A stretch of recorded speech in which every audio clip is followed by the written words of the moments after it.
40 برس کی عمر کے بعد حضور نے کوئی کاروبار دنیاوی نہیں کیا، یہ معلوم ہے آپ کو؟ بہت بڑے تاجر تھے، ایکسپورٹ امپورٹ کا بزنس، شام قافلہ لے کر جا رہے ہیں، وہاں سے قافلہ لے کر آ رہے ہیں، یمن قافلہ لے کر جا رہے ہیں، یمن سے واپس آ رہے ہیں، الخبر کے علاقے کے اندر لگتا تھا بہت بڑا تجارتی میلہ، وہاں جا رہے ہیں، واپس آ رہے ہیں۔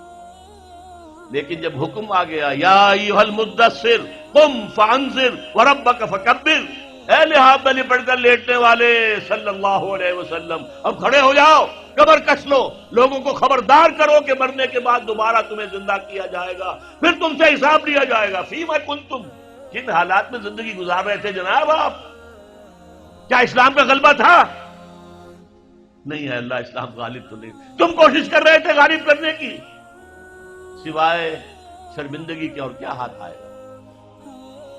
اللہ تعالیٰ کی حجت تو قائم ہو جائے گی۔ میرے نبی کی ہڈیاں ٹوٹیں، میرے نبی کے دانت شہید ہوئے، میرے نبی کا جسم لہو لہان ہوا، میرے نبی کے چہرے کے اوپر تلوار کا وار پڑا جس سے 2 دندان آپ کے شہید ہوئے، اور خود جو پیدا ہوا تھا اس کی 2 کڑیاں گھس گئی رخسار مبارک کی اس ہڈی کے اندر۔ ان کو ایک صحابی نے دانتوں سے پکڑ کر کھینچ کر نکالنا چاہا، ان کے دانت نکل گئے، وہ ہڈی وہ نہیں نکلی، وہ کڑیاں لوہے کی۔ پھر جیسے بھی کر کے نکالا گیا تو خون کا فوارہ چھوٹا ہے، اتنا خون گیا کہ آپ بے ہوش ہو کر گر گئے، اور خبر مشہور ہو گئی کہ حضور کا انتقال ہو گیا۔ یہ ساری تکلیفیں کس لیے اٹھائی تھی حضور نے؟ کیا حضور کو اچھا نہیں لگتا تھا کہ اچھا بھلا گھر ہو، کھلی فضا ہو، اچھا خوبصورت ماحول ہو، بچے ہوں اور ہر طرح کی آسائشیں ہوں؟ کس کو پسند ہے؟ یہ صحابہ کرام کیا کر رہے تھے؟ فاقے کر رہے ہیں، فاقے پر فاقہ کر رہے ہیں۔ غزوہ خندق میں حکم ہو گیا مشورے کے بعد کہ خندق کھود دی جائے، دفاع کی ایک ہی شکل۔ اب سردی کا موسم ہے شدید، کئی وقت کا فاقہ ہے، پیٹوں پر اپنے پتھر باندھ رکھے ہیں اپنی چادروں کے ساتھ کس کر کہ پیٹ دورا نہ ہو جائے، کمر دوری نہ ہو جائے۔ حضور کے پاس آ کر شکوہ کیا ہے، شکایت کی ہے، اللہ کے رسول اب یہ بھوک ہم سے برداشت نہیں ہو رہی، دیکھیے ہم نے اپنے پیٹوں کے اوپر اپنے کرتے اٹھا کر دکھایا، ہم نے پتھر باندھے ہوئے، آپ نے اپنا کرتا مبارک اٹھا کر دکھایا، 2 پتھر بندھے ہوئے۔ اور اس وقت پھر جب خندق کھد رہی تھی تو صحابہ کرام آواز میں آواز ملا کر کہہ رہے تھے نحن الذین بایعوا محمدا علی الجہاد ما بقینا ابدا، ہم وہ لوگ ہیں جنہوں نے محمد سے بیعت کی ہے جہاد کی صلی اللہ علیہ وسلم، فدا ہو آباؤنا و امہاتنا، اب یہ جہاد جاری رہے گا جب تک کہ ہمارے جان میں جان ہے، جب تک جسم میں زندگی ہے، یہ جہاد جاری رہے گا۔ یہ ہے اسلام،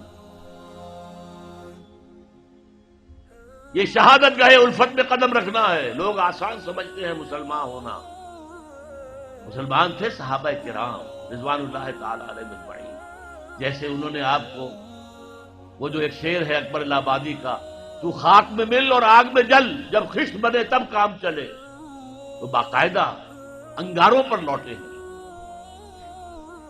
آپ کو معلوم ہے حضرت خباب بن الارت رضی اللہ تعالی عنہ بلایا گیا، آؤ، آ گئے، ان کی نگاہوں کے سامنے دہکتے ہوئے انگارے زمین پر بچھائے گئے، اتار دو کرتا، اتار دیا، لیٹو ان کے اوپر، لیٹ دیا۔ اب جب ان پہ انگاروں پر لیٹے ہوئے تھے تو کھال جلی پیٹھ کی، اور پیٹھ پر چربی ہوتی ہے، چربی پگھلی، اس سے وہ انگارے ٹھنڈے ہوئے۔ وہ ہاتھ نہیں اٹھایا انہوں نے، کیونکہ حضور کا حکم تھا نو ریٹیلیشن، کوئی جوابی کارروائی مت کرو، جو ستم آتا ہے جھیلو، جو ظلم ہوتا ہے برداشت کرو، جو تکلیف آتی ہے جھیلو اور برداشت کرو۔ لہذا اگر ایک آدمی سمجھے کہ مجھے تو یہ زندہ کباب بنا دیں گے تو اجازت ہو تو 2-4 کو مار کر مرے گا، ایسے نہیں مرے گا۔ بلی بھی آپ پر جھپٹ پڑے گی، کیا اس کی جان ہے، 1 کلو کی ہوگی، 1.5 کی ہوگی، لیکن اگر آپ کارنر کر دیں اسے نظر آئے کہ اب میرے پاس کوئی راستہ نہیں ہے، کوئی اسکیپ نہیں ہے، وہ آپ پر حملہ آور ہوگی اور آنکھ پر آئے گی، سیدھی آنکھ نکالنے کی کوشش کرے گی پنجے سے۔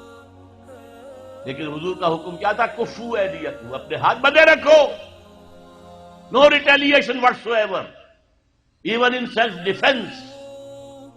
یہ ساری جد و جہد، یہ ساری محنت، محمد الرسول اللہ والذین معہ اشداء علی الکفار رحماء بینہم تراہم رکعا سجدا یبتغون فضلا من اللہ ورضوانا.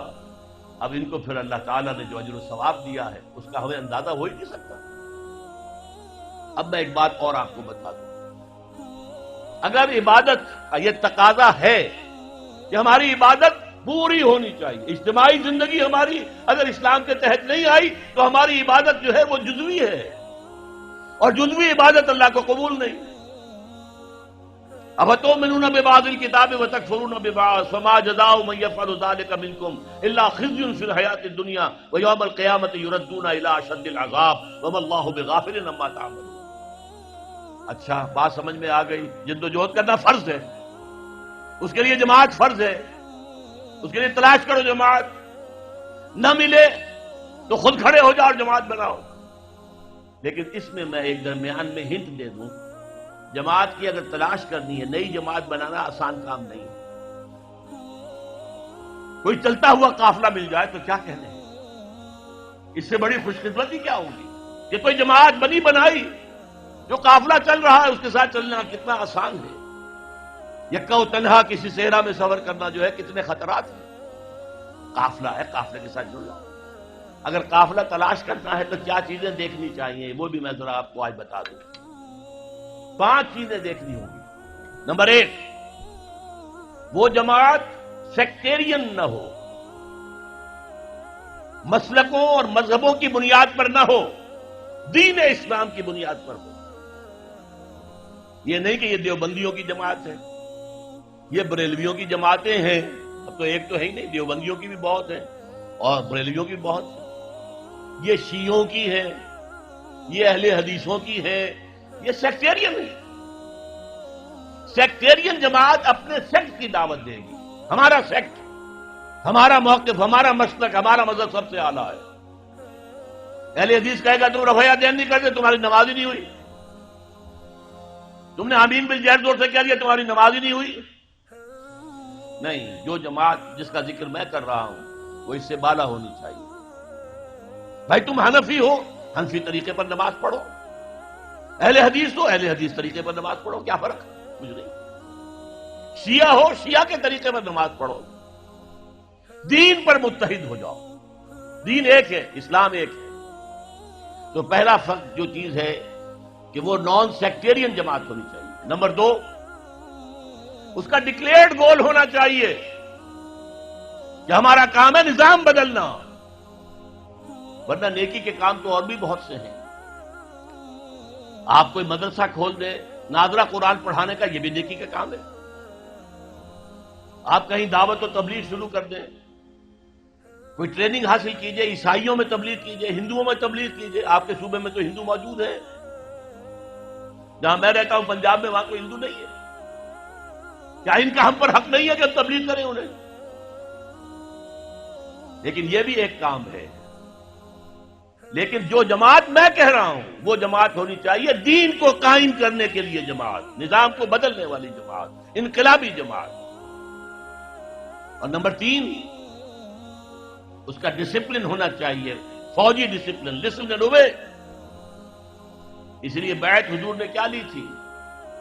حضرت عبادہ ابن ثابت فرماتے ہیں رضی اللہ تعالی عنہ، بایعنا رسول اللہ صلی اللہ علیہ وسلم علی السمع والطاعۃ فی العسر والیسر والمنشط والمکرہ وعلی اثرۃ علینا وعلی لا ننازل امرہ لہ وعلی نقول بالحق اینما کنا لا نخاف فی اللہ لومۃ لائم.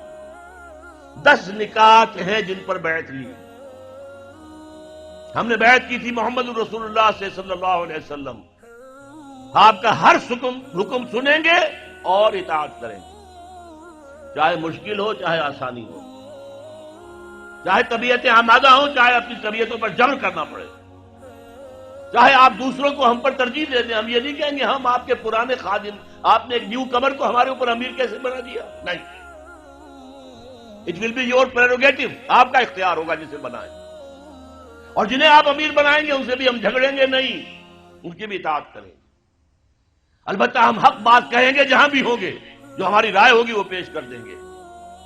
اور کسی کی ملامت کے خوف سے کہ کیا کہیں گے، یہ کیا احمقانہ بات کہہ دی انہوں نے، اگر کوئی کہہ بھی دے میری بات کو احمقانہ، تبھی میں نے اپنی بات کہنی ہے۔ ان باتوں کی بیعت لی تھی محمد الرسول اللہ صلی اللہ علیہ وسلم۔ یہ ڈسپلن چاہیے بیعت کی بنیاد پر۔ باقی یہ جماعتیں جو بنتی ہیں، یہ ممبرشپ ہے، اور یہ انتخاب 2 سال کے بعد ہوگا، 4 سال کے بعد ہوگا، ووٹوں سے امیر بنے گا، امیر کی پھر شورا ہوگی، شورا کو حق حاصل ہوگا کہ نہیں کہ اس کی بات مانی جائے اور امیر جو ہے پابند ہو جائے شورا کا، یا امیر جو ہے اس کو ویٹو کا حق حاصل ہوگا۔ یہ ساری چیزیں کہاں تھیں؟ نہ دور نبوی میں، نہ دور صحابہ میں، نہ 1400 برس کی تاریخ میں۔ یہ تو آئی ہے یورپ سے، یہ جماعت سازی کا نظام یورپ سے آیا۔ اسلام کا نظام تو بیعت کا تھا۔ تو پہلی بات میں نے کیا کہا، وہ جو فرقے ہیں، فرقے واریت سے بلند تر۔ نمبر 2، اس کا ڈکلیئرڈ گول یہ ہو کہ ہمیں نظام بدلنا ہے۔ نمبر 3، ان کا ڈسپلن ہو فوج والا، there is not to reason why, there is but to do and die۔ Number 4، ان سے پوچھا جائے آپ یہاں خلافت کا نظام کیسے قائم کریں گے، طریقہ کار کیا ہے؟ وعظ و نصیحت سے کریں گے تو ہو جائے گا کام یا نہیں؟ یا الیکشن میں حصہ لے کے کریں گے، کوئی امکان ہے کامیابی کا؟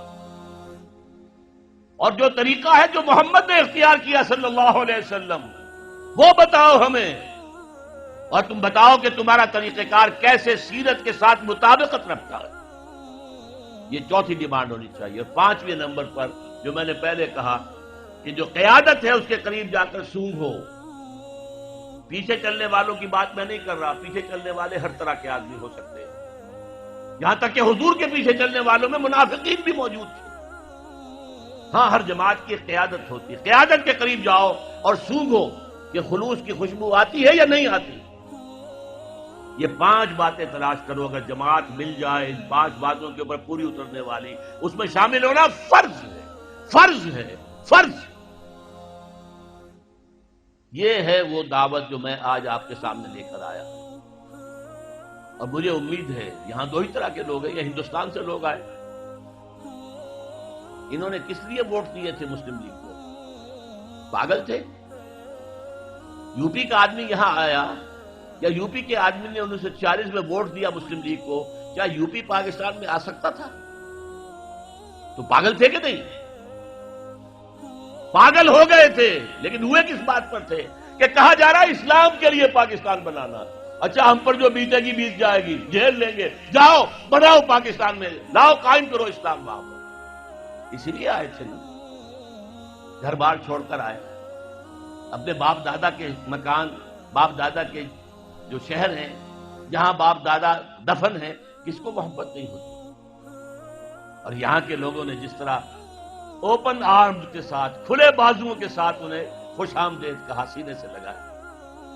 بعد میں نہ معلوم کس کس کی سازشیں ہیں، کیسے کیسے کام ہوئے ہیں، کون کون سی ایجنسیز بیچ میں پڑی ہیں، کہ بعد میں نفرت بھی پیدا ہوئی، لڑائیاں بھی ہوئی، دنگا فساد بھی ہوا، قتل و خون بھی ہوا۔ لیکن جب پاکستان بنا تھا اس وقت کی فضا یاد کیجئے۔